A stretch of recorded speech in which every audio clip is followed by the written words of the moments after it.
Layoutan na ito mga katip. Sakto na siya kaya naigo man gapon sa ang iskwara niya, naigo man sa ang buho, naigo sa sintro sa groove sa sinumpayan sa tiles. Mao nga nana siya guide. Wala problema. Ang inidoro na lang ato kuan para lagi siya. Di ta magsugod-sugod ato lang diretso gid siya para klaro gid kay nga kuan nana tay guide. Mga katip, sige mga katip. Mga katip, i-actual yun nato mga katip para yun siya nga 0-0 yun mga katip para sa ining taod nato aning atong inidurog ang pressure tank mga katip. 0-0 yun siya mga katip. Unya ato sa bagisan mga katip. Mga katip, bagisan tanda. Patuyok. Ang kanang iniduro butan para mo na siya sintro. Unya ato bagisan patuyok mga katip. Unya na mga katip. Nana yung katip na ibagis ang intro. Wala mo na siya. Bago ang lahat nga, shout out nga pala kay Gisa Batuktoy. Salamat ang sabi niya. Shout out, salamat sa nagsuporta sa akin. Race to 500 subscriber na po tayo. Salamat po. Yun. Thank you. Ato na simbolo ng yang pressure tank mga katip. Gitangtang na ako ang bolt niya ato isaod. Na isod na siya mga katip. O saan mo i-bolt mga katip. Saan na kayo. Ay lang kayo hugti anay kaya na pamatay dagang gitawad mga katip para saan na mo pag-adjust. Okay mga katip.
punuin yung inidoro, wag lang yung butas, ihi-ihi.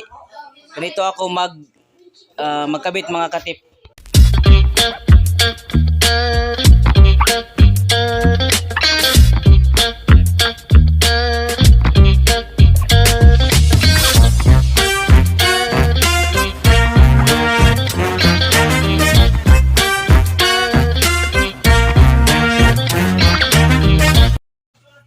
Linisin po natin yung sobrang nakakalat para makita natin yung guhit natin kanina mga katip.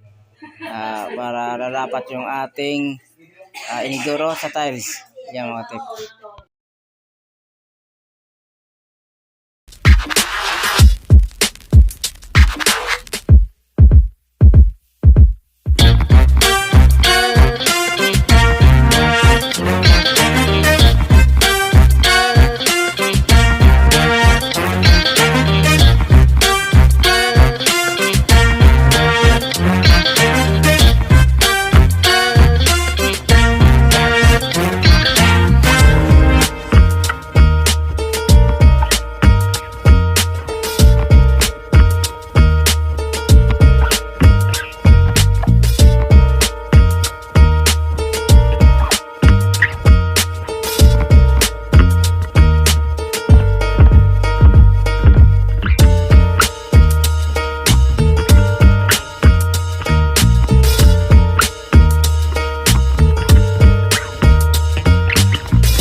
A few hours later. Na yan.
Linis na siya. Kunting linis na lang. Yan. Lilinisan na lang natin yan. Tapos na yan. Yan ano. Tapos na. Yan. Kaya bili pang shower. Meron pang wire. Ayan. Bili pang shower.